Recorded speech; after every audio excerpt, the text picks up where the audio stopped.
Magandang araw po, mga giliw naming taga-subaybay.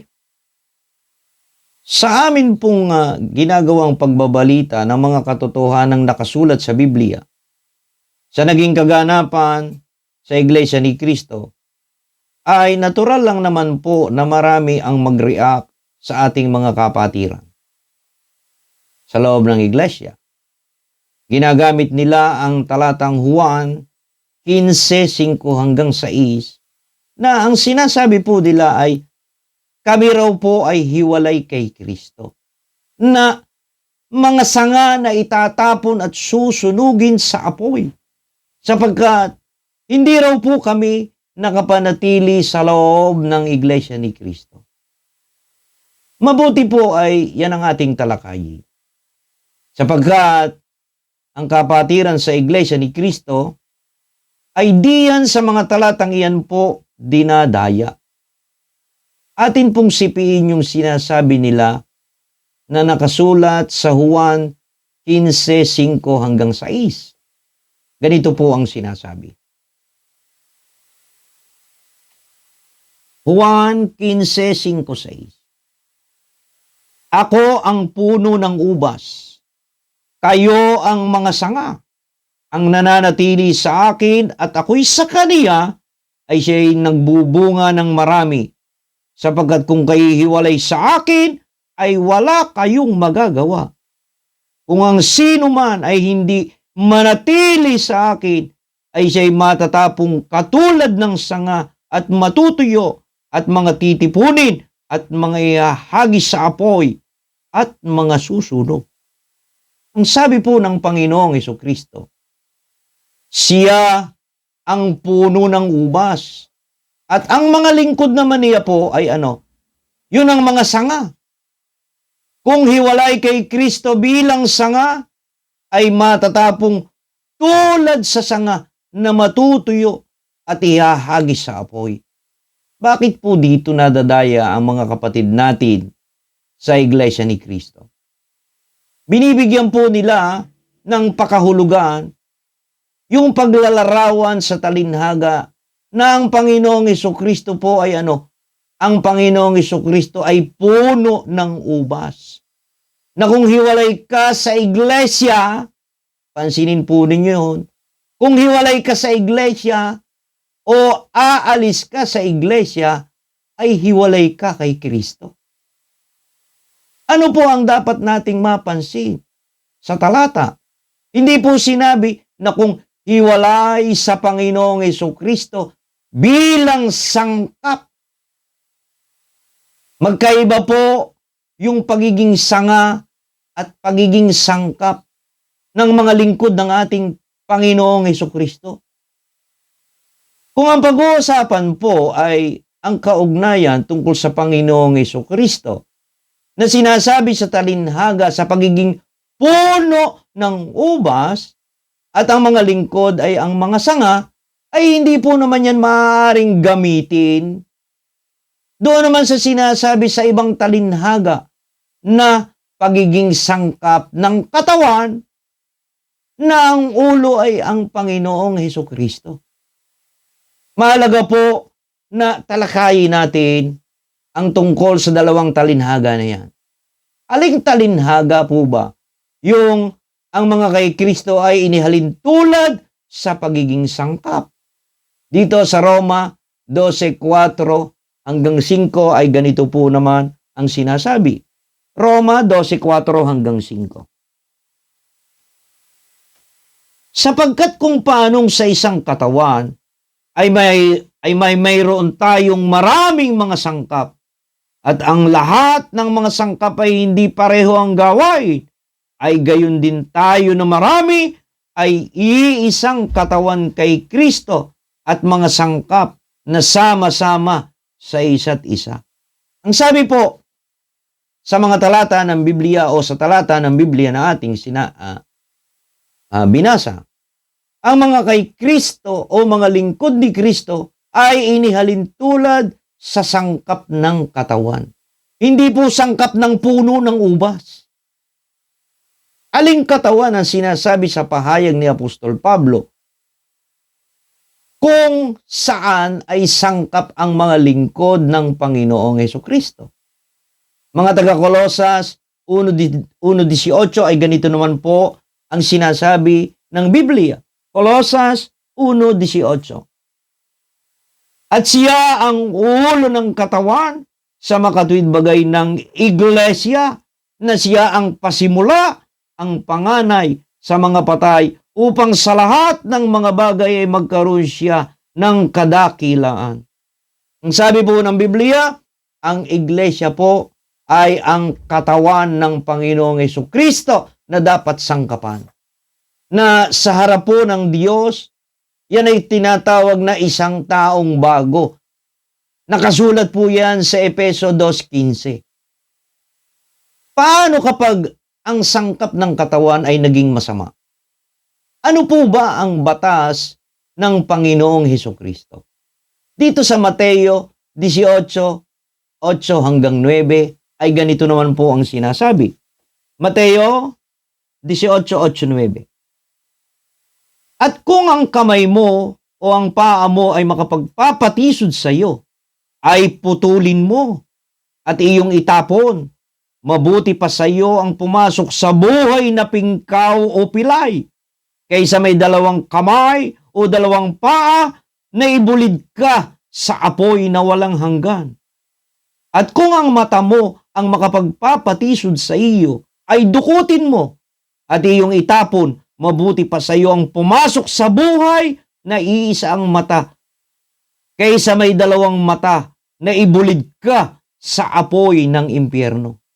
Ang batas po ng Panginoong Hesukristo, kapag ang isang sangkap ng katawan na makapagpapatisod sa iyo, ay mas mabuti na putulin o alisin, kaysa ang buong katawan ay mabulid sa impyerno. Ano lamang po ang ibig sabihin? Ihiwalay sa katawan ang sangkap ng katawan na na masama. Ang sinasabi ni Pablo ay ang talinhaga sa pagiging kaugnayan ng Panginoong Hesukristo bilang sa siya ang ulo at ang iglesia ang kanyang katawan, o ang isang taong bago nga sa harap ng ating Panginoon Diyos. Paano isinasagawa ang pag-aalis ng sangkap ng katawan na masama? Dito naman po sa unang Korinto 5:13 ay ganito naman po ang sinasabi. Unang Korinto 5:13, datapwat sa nga sa labas ay Diyos ang humahatol. Alisin nga ninyo sa inyo ang masamang tao. Ang sabi po ng Biblia ay inaalis po sa kalipunan ng mga mananampalataya ni Kristo o iglesia ang masasamang tao. At ito nga po ay ang pagtitiwalag sa bayan ng Diyos o sa iglesia ni Kristo. Sino ang nagtitiwalag na binigyan ng karapatan upang ang masama ay alisin o tiwalag? Sino yung sinasabing alisin nga ninyo? Sino yung ninyo na sinasabi? Ang pamamahala na inilagay ng Diyos sa iglesia ni Kristo, at yan po'y maliwanag na kasulat sa Hebreo 13:17. At yan ang sinasampalatayanan ng iglesia ni Kristo, na may mga karapatang magkalag ng panali o magtiwalag. Ano pa ang katunayan yan? Nakasulat din po yan sa 2 Korinto 5:18-20, Mateo 18:18, at Jeremias 5:5. At yan ngayon ang ipinandadaya sa mga iglesia ni Kristo. Abay, bakit po? Bakit ang sabi ay ipinandadaya? Sapagkat para po bagang exempted ang may karapatang magtiwalag kapag naman sila ang gumawa ng kasamaan. Paano kung ang pamamahala na inilagay ng Diyos ang naging masama? Sino ang magkakalag sa Kanya? Sino ang mag-aalis sa kanya? Wala pong itinuturo ang Iglesia ni Cristo tungkol sa kung sino ang magtitiwalag sa inihalal ng Diyos. Ang ikinakatwiran po ng mga kaanib sa Iglesia ni Cristo ay kung ang pamamahala raw ang magkasala, ay ang Diyos ang naghahayag noon.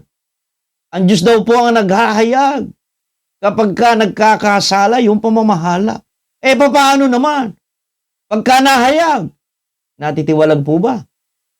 Sino ang magtitiwalag? Sa kasaysayan po, sa unang Iglesia ni Cristo na itinayo ng Panginoong Jesucristo noong unang siglo, wala pong nag-alis o nagtiwalag. Sa obispong ang Espiritu Santo mismo ang naghalal sa kanila upang pakanin ang Iglesia ni Cristo na binili ng dugo ng Panginoong Jesucristo. Gawa 20:28. Walang nagtiwalag sa obispong naging masama. Naging mga lobong mani nila, mga nakadamit tupa na nagtalikod sa unang iglesia. Ang mga obispo na napasangkap sa katawan ng Panginoong Jesucristo na kanyang iglesia na itinayo ng Panginoong Jesucristo noong unang siglo, hindi naalis sa pagkakasangkap ng katawan ng Panginoong Jesucristo. Hindi naalis sa iglesia. Kaya, yung kabuuan ng iglesia, ano po ang nangyari? Natalikod dahil sa isang sangkap na nagpakasama. Ang buong katawan o iglesia na binago na ang pangalan ngayon ay nakatakdang mabulid sa impyerno. Kung sa unang iglesia ay nakapasok ang lobong mani nila, ano naman ang makapapasok sa iglesia ni Cristo na may bantay pinto na nagbukas ng pintuan ng kulungan ng mga tupa? At yan nga po ay tinalakay natin sa nakaraang video. No, tungkol doon sa ang iglesia ni Cristo ay mapapasok ng magnanakaw at tulisan. Pakinggan po ninyo dito sa Juan 1:1-8. Ganito naman po ang sinasabi. Katotohanan ang sinasabi ko sa inyo. Ang pumapasok sa hindi pintuan ng kulungan ng mga tupa, kundi umaakyat sa ibang daan, ang gayon ay tulisan at magnanakaw. Ang lahat ng nangauna sa aking nagsiparito ay mga magnanakaw at mga tulisan. Datapwat, hindi sila dininig ng mga tupa. Ang sabi ng Panginoong Jesucristo ay ang iglesia ni Cristo ay ano po? Mapapasok ng magnanakaw at tulisan. At yun po ang hindi pakikinggan ng mga tunay na tupa. Mga kaibigan at mga kapatid, alam naman natin na ang Diyos ay napakaselan tungkol saan? Tungkol sa mga handugan. Tungkol sa handog na inihahandog sa Diyos. Yan po'y napakaliwanag na nakasulat sa Malakias 3:8. Pakinggan po ninyo at ating babasahin. Malakias 3:8. Nanakawan ba ng tao ang Diyos? Gayon may ninanakaw ninyo ako. Ngunit inyong sinasabi, saan ka namin ninakawan? Sa mga 10 bahagi at sa mga handog. Kung yun nga pong 10 bahagi at mga handog sa Diyos na isinimpa ng isang kapatid, bagamat sa iglesia ni Cristo, wala po yung 10 bahagi, kundi ano po? Yung maluwag sa loob. Subalit ano ang sabi? Yun ay handog. Handog sa Diyos na isinimpa ng isang kapatid.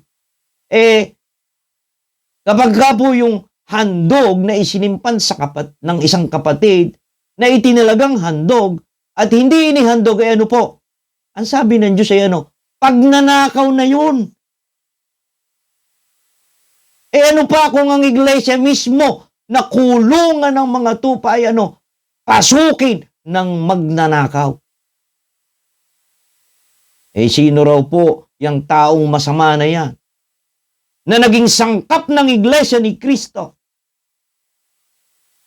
Na katawan ng Panginoong Jesucristo na magnanakaw at tulisan, na dapat ay na dapat ay alisin.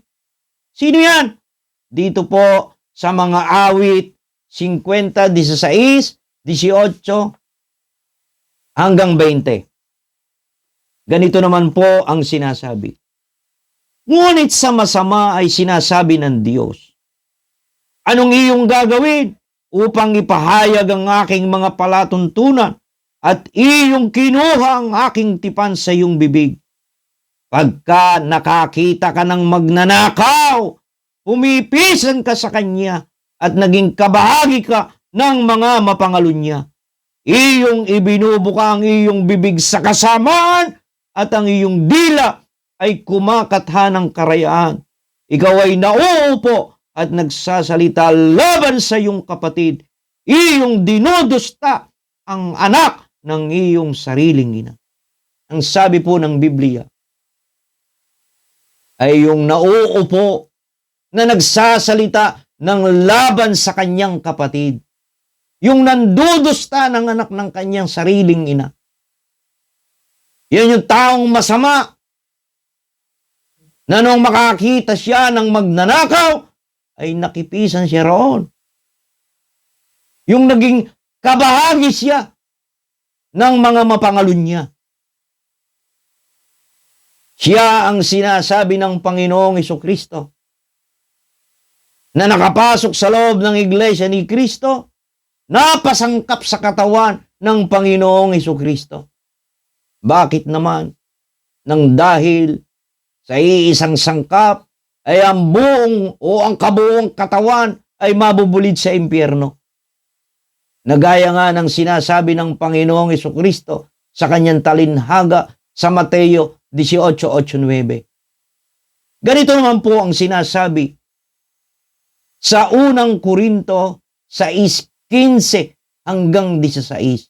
Bakit kabuuan? Buong katawan mabubulid nga. Pakinggan po ninyo. Unang Korinto 6:15 hanggang 16. Ganito po ang sinasabi. Hindi ba ganinyo nalalaman na ang inyong mga katawan ay mga sangkap ni Kristo? Kukunin ko nga baga ang mga sangkap ni Kristo at gagawin kong mga sangkap ng isang patutot? Huwag nawang mangyari. O hindi ba ganinyo nalalaman na ang nakikisama sa patutot ay kaisang katawan niya, sapagkat sinasabi niya ang dalawa ay magiging isang laman.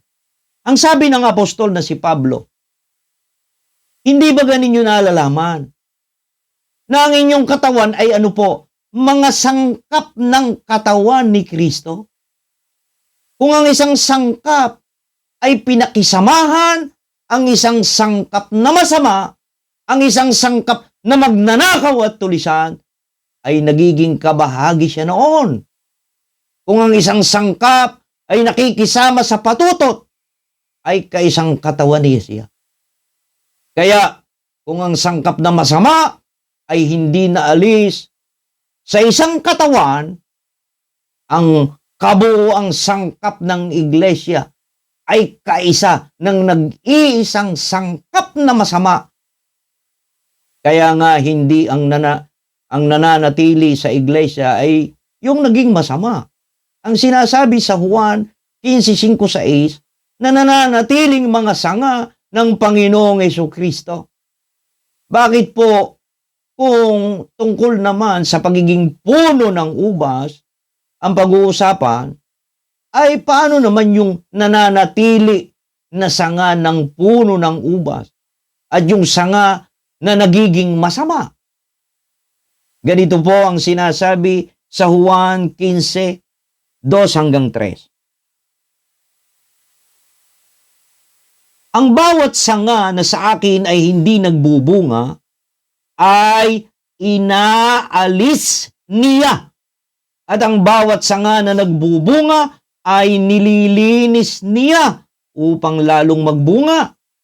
kayo'y malilinis na sa pamamagitan ng salita na sa inyo'y aking sinalita.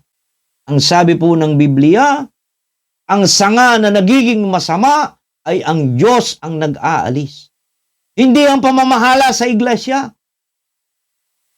At ang sabi ng Panginoong Hesukristo sa mga sanga na nananatili ay nilinis sa pamamagitan ng salita ng Panginoong Hesukristo. Ay sino ang sinasabi ng Panginoong Hesukristo? Na mga sanga na nananatili sa Kanya na nagbubunga. Dito sa Juan 15:4, 5, 7. Ganito naman po ang sinasabi. Juan 15:4, 5, 7. Kayo'y manatili sa akin at ako'y sa inyo, gaya ng sanga na di makapagbunga sa kanyang sarili maliban ng nakakabit sa puno. Gayon din naman kayo, maliban na kayo'y manatili sa akin. Ako ang puno ng ubas, kayo ang mga sanga. Ang nananatili sa akin at ako'y sa kanya ay siyang nagbubunga ng marami. Sapagkat kung kayo'y hiwalay sa akin, ay wala kayong magagawa. Kung kayo'y magsisipanatili sa akin, ang mga salita ko'y ang mga salita ko'y magsisipanatili sa inyo, ay hingin ninyo ang anumang inyong ibigin at gagawin sa inyo. At ano pa ang isang sinasabi ng Panginoong Hesukristo? Kapag ka nananatili sa Kanya, sa Kanyang mga salita, sinabi nga ni Jesus sa mga Hudyong iyon na nagsisisampalataya sa Kanya, kung kayo'y magsisipanatili sa aking salita, kung magkagayoy, tunay nga kayong mga alagad ko. Napakaliwanag ng sinasabi sa talinhaga ng pagiging kaugnayan naman sa pagiging puno ng ubas at pagiging sanga. Ang nananatiling sanga na nagbubunga ay ang nananatili sa mga salita ng Panginoong Hesukristo. Ang nananatiling sanga ay nananatili sa kabanalan na itinuro ng Panginoong Hesukristo. Ang pagiging tunay na alagad ay ang pananatili sa mga salita ng Panginoong Hesukristo. Alin ang ilan sa mga pananalita ng Panginoong Hesukristo na ngayon ay dapat panatilihan ng mga tunay na alagad ng Panginoong Hesukristo? Dito naman sa Juan 2:3 ay ganito naman po ang sinasabi. Juan 2:3. Ang tunay na pastor ay sa pintuan nagdaraan. Pinapapasok siya ng gwardya at pinapakinggan ng mga tupa ang kanyang tinig. Tinatawag niya ang kanyang mga tupa sa kani-kanilang pangalan at inilalabas sa kulungan. Ang sabi ng Panginoong Hesukristo ay mayroon pong pastor na maghahatid sa mga tunay na tupa. Saan? Sa labas ng Iglesia ni Kristo. Bakit? Sapagkat yung mga tupa ay patakbong lumalayo sa tinig ng iba na nakapasok sa loob ng Iglesia ni Kristo. At yan po'y maliwanag na nakasulat sa Juan 10:5. Ang tinig ng iba na hindi pakikinggan ng mga tunay na tupa at patakbong nilalayuan ng mga tunay na tupa ay ang tinig ng magnanakaw at tulisan. Yan po ang sinasabi naman sa Juan 10:8. Kaya mga kapatid, huwag tayong padaya na kapag hiwalay ka kay Kristo ay hiwalay sa Iglesia ni Kristo, hiwalay kay Kristo ay tiwalag. Abay, hindi po. Yun nga pong mga obispo, hindi po tiwalag yun. Hindi po yun nawala sa Iglesia.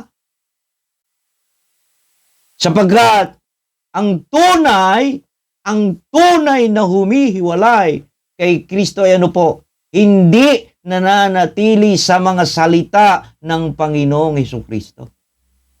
Huwag nating payagan na maging gaya ng mga kaanib sa unang iglesia ni Kristo, na ang pinakisamahan nila ay ang taong makasalanan, mga nakadamit tupa na nagtalikod sa unang iglesia. Sa ating panahon, sa atin naman ngayong panahon, ang nakapasok sa loob ng iglesia ni Kristo ay ano? Magnanakaw at tulisan. Yan ngayon yung taong masama na noong makakita ng magnanakaw at tulisan, nakipisan siya roon.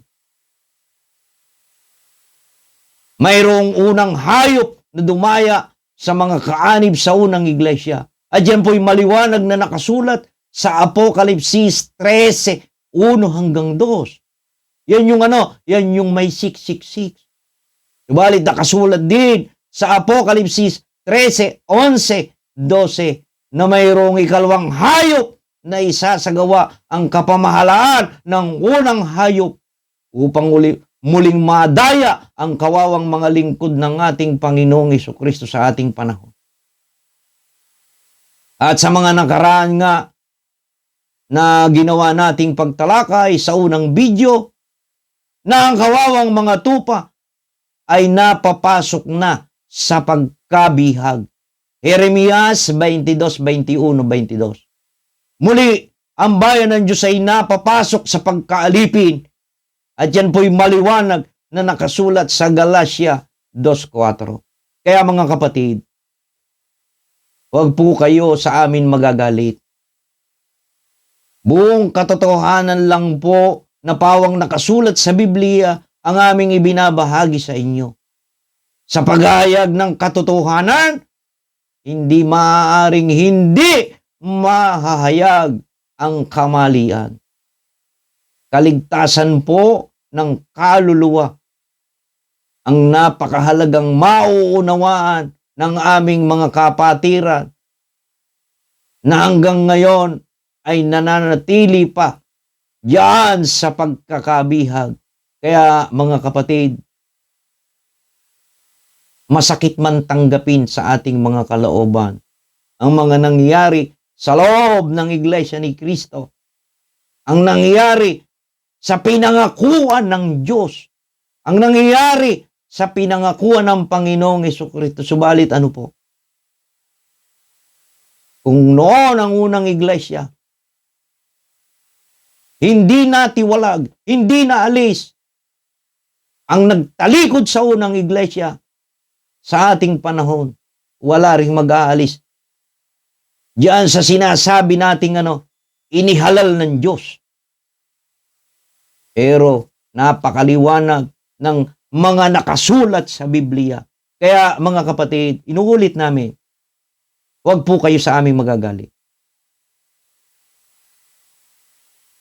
Naghahayag lamang po kami ng mga katotohanang nakasulat sa Biblia. Maraming salamat po sa inyong pakikinig at muli magandang araw po sa inyong lahat.